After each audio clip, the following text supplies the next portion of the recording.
Assalamualaikum warahmatullahi wabarakatuh.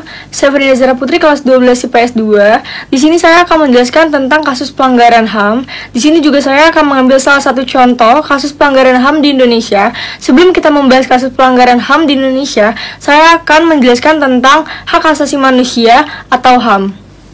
Di sini ada pengertian HAM, yaitu hak-hak dasar manusia yang dimiliki sejak berada dalam kandungan dan setelah lahir ke dunia, yang berlaku secara universal dan diakui oleh semua orang.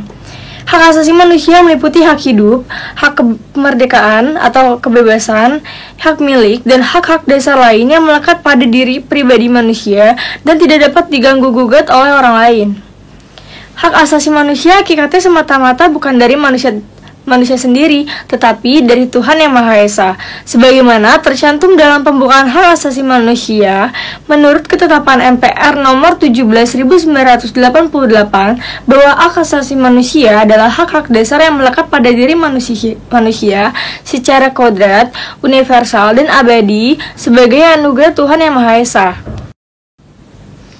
Selanjutnya kita masuk ke dalam macam-macam HAM. Di sini macam-macam HAM itu ada 6. Salah satunya, yang pertama adalah hak asasi pribadi atau personal rights. Di sini hak asasi pribadi merupakan hak asasi yang berhubungan dengan kehidupan pribadi setiap individunya. Contohnya seperti kebebasan untuk berpergian, bergerak, berpindah ke berbagai tempat, kebebasan dalam menyampaikan pendapat, kebebasan dalam berkumpul dan berorganisasi, kebebasan dalam memilih, memeluk, dan menjalankan agama dan kepercayaan sesuai keyakinan masing-masing individu.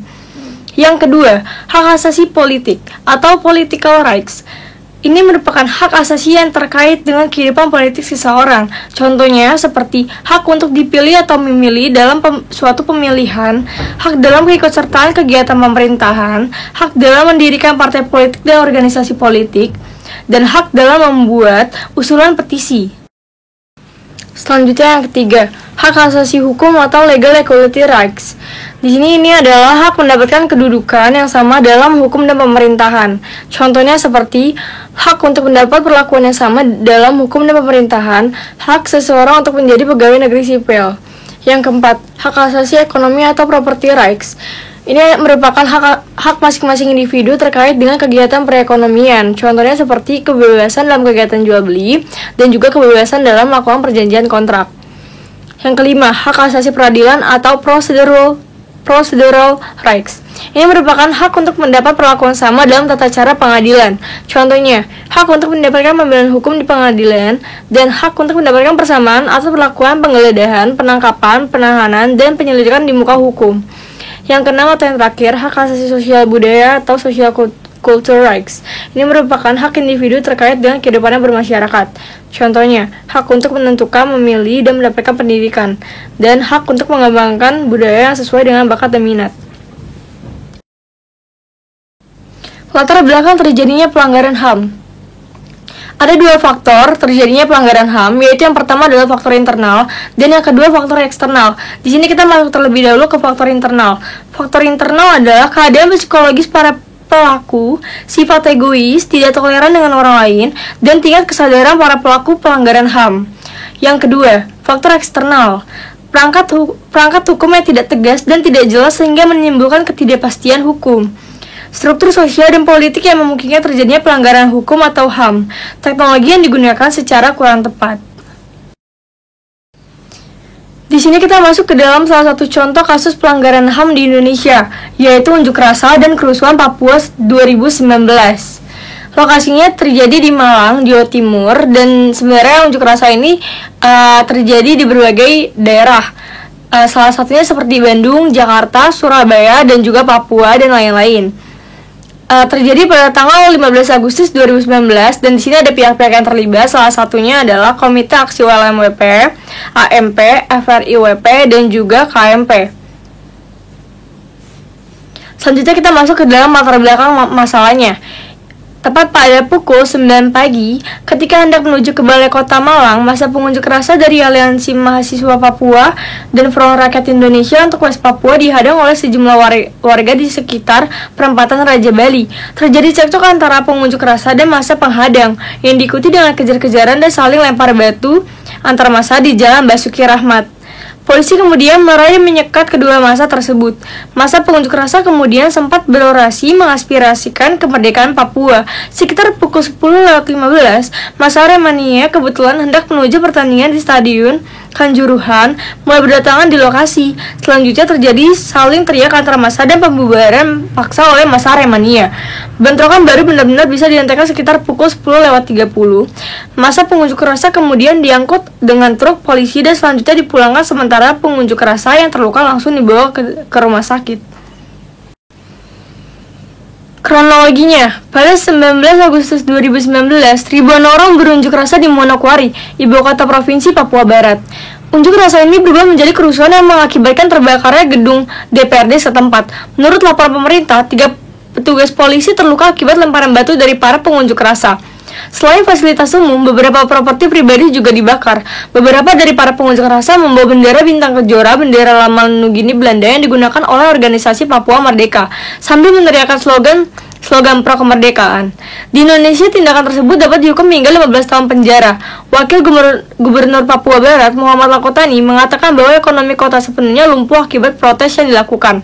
Menurut juru bicara Komite Nasional Papua Barat, seorang pemrotes wanita ditembak di pergelangan kaki saat mengikuti aksi unjuk rasa di Manokwari. Angkatan bersenjata Indonesia mengatakan kepada media bahwa 300 tentara dikerahkan ke Manokwari pada 21 Agustus. Di Jayapura, ibu kota provinsi Papua, ratusan pengunjuk rasa menurunkan bendera merah putih di depan kantor gubernur. Para pengunjuk rasa juga memblokir jalan ke bandara udara Sentani. Unjuk rasa juga terjadi di Sorong, dan di sana dilaporkan terdengar suara tembakan. Menanggapi cercaan monyet di Surabaya, beberapa pengunjuk rasa berpakaian monyet. Masa menyerbu bandara udara dominasi Edward Osok dan melemparkan batu ke jendela kaca bandara, mengakibatkan kerusakan pada gedung terminal. Serangan itu juga sempat mengganggu operasi bandara untuk sementara waktu. Selain dari bandara, penjara kota juga dibakar, mengakibatkan 258 orang narapidana serta tahanan melarikan diri dan melukai beberapa penjaga penjara.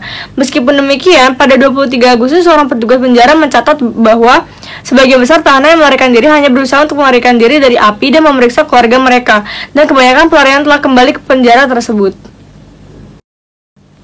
Kelanjutan dan aksi dari tindak lanjuti dari aksi protes.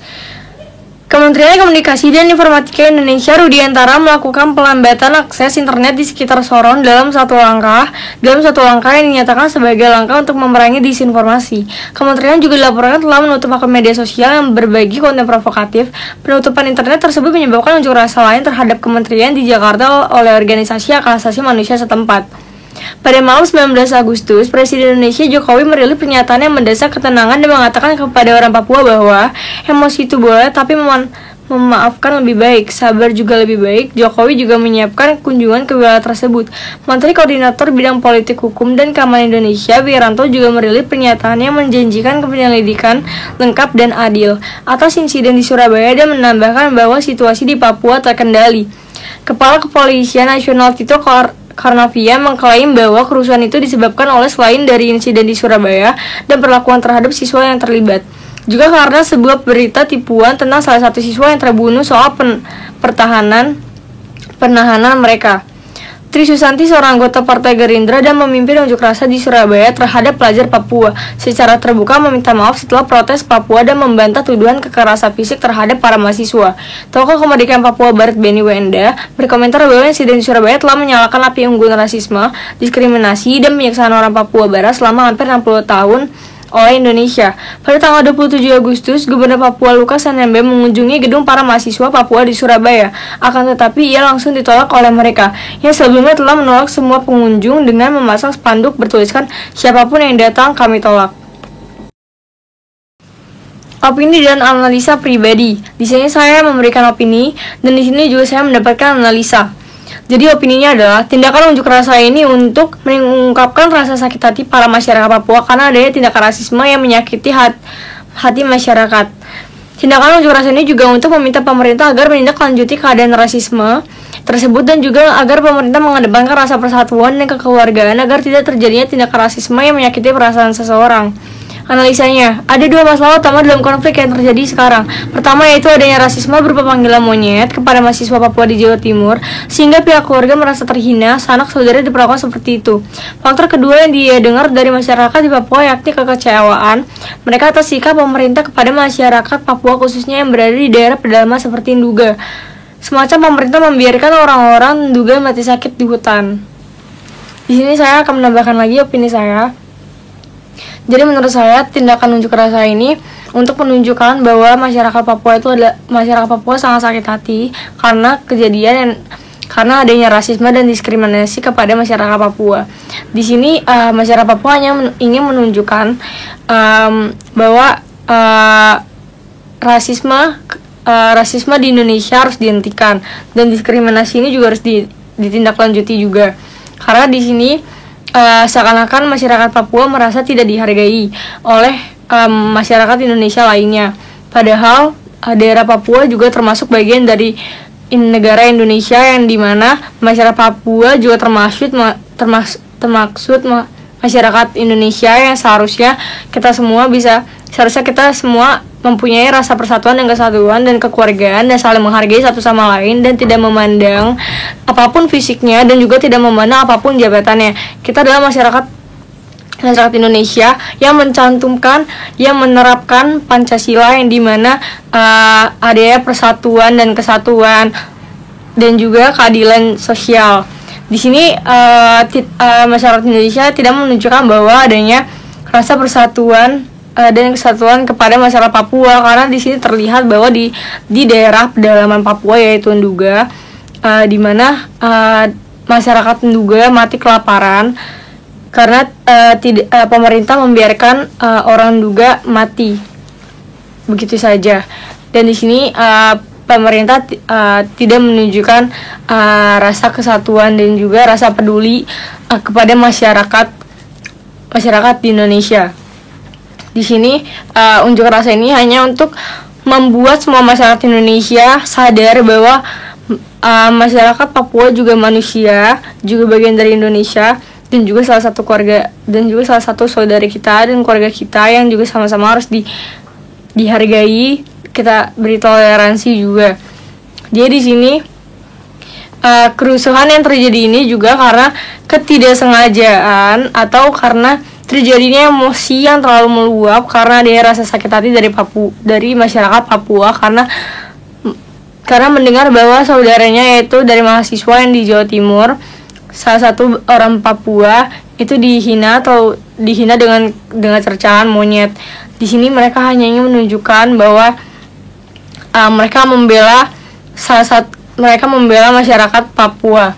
Di sini unjuk rasa ini juga agar pemerintah menggerakkan dan menerapkan kekeluargaan dan kesatuan di Indonesia agar semua masyarakat sadar bahwa masyarakat Papua juga manusia dan juga harus sama-sama dihargai dan mereka adalah salah satu keluarga kita dan saudara kita. Dan mereka adalah bagian dari Indonesia, negara tanah air ini. Menurut saya itu saja pendapat saya. Kurang lebihnya mohon maaf. Sekian, terima kasih. Wassalamualaikum warahmatullahi wabarakatuh.